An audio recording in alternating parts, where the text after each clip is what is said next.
On November 15, U.S. federal authorities launched a large-scale operation that has captured the attention of the entire immigrant community. The operation, known as Red Charlotte, was deployed with thousands of immigration agents with the goal of identifying and detaining undocumented individuals in multiple jurisdictions. During the first 5 hours, at least 81 arrests were reported, and in the following 48 hours, more than 130 people had already been detained. According to information shared by the Border Patrol and the Department of Homeland Security, many of those detained had both immigration and criminal records. The most common offenses included driving under the influence of alcohol, theft, and domestic violence. Operations of this kind create alarm within the community, especially among those who fear being affected even if their immigration status is pending or they are complying with the law. The community's reaction was immediate and noticeable.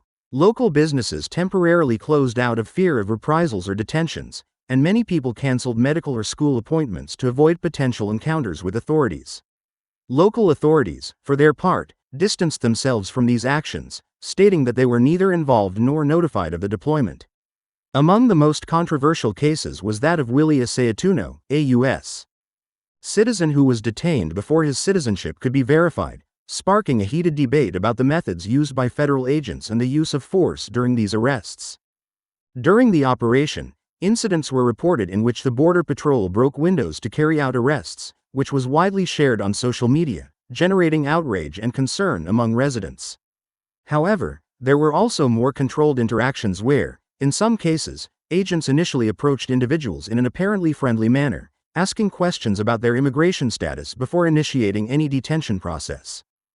This approach has become a common tactic to discreetly identify undocumented individuals, always under the supervision of CBP and ICE protocols.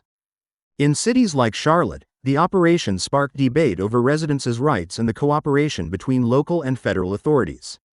While some support the need to maintain law and order, others denounce the intimidation and fear caused by these massive raids.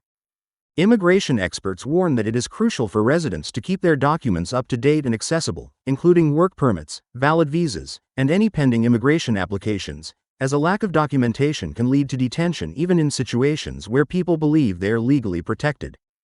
The states of Florida and Texas have shown significant cooperation with federal authorities in immigration enforcement, increasing the risk of detentions for immigrants living in those jurisdictions. Recent reports indicate that in Florida, more than 6,200 undocumented people have been arrested and handed over to ICE to begin deportation processes. This includes people who may be under status adjustment, asylum, or temporary visa procedures, causing confusion and concern about the actual protection these individuals have within the country. For those living in these areas, experts recommend very clear precautionary measures. It is essential to always carry valid and current documents, keep identification visible, and be able to demonstrate any ongoing immigration status. Driving without a license or with expired documents represents an additional risk. It is also advised not to run or resist during an operation, to remain calm, and if questioned by an agent, to politely ask whether you are being legally detained. Recording the interaction can be a useful tool to protect each person's rights, as long as it is done safely and without endangering anyone's physical safety. These recommendations also include consulting a trusted lawyer if detention occurs.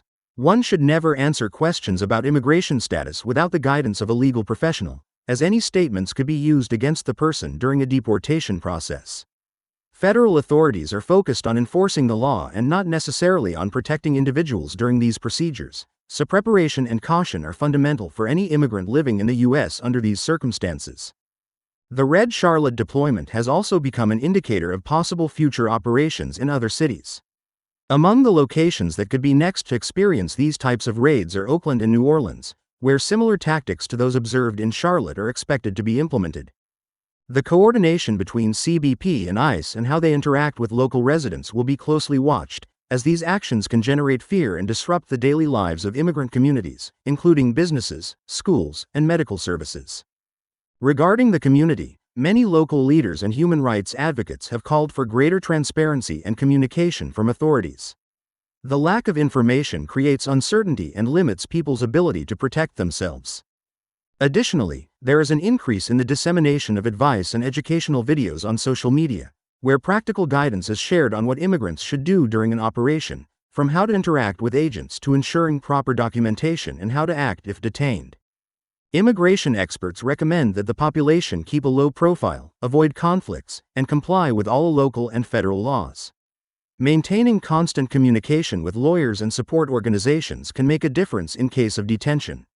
Additionally, immigrants are advised not to share information about their immigration status in public spaces or on social media without legal protection, as this can be monitored by authorities and used as evidence in immigration proceedings. Finally, the situation highlights the importance of preparation and education within the immigrant community.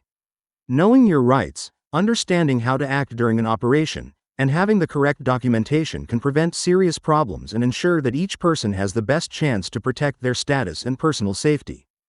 The Red Charlotte operation is not only a reminder of immigration enforcement measures in the United States but also a call to attention for all immigrants about the need to stay informed, prepared, and alert to any changes in policy or federal authority deployments. In this context, it is also important to talk about how the Red Charlotte operation has affected the daily lives of many immigrant families.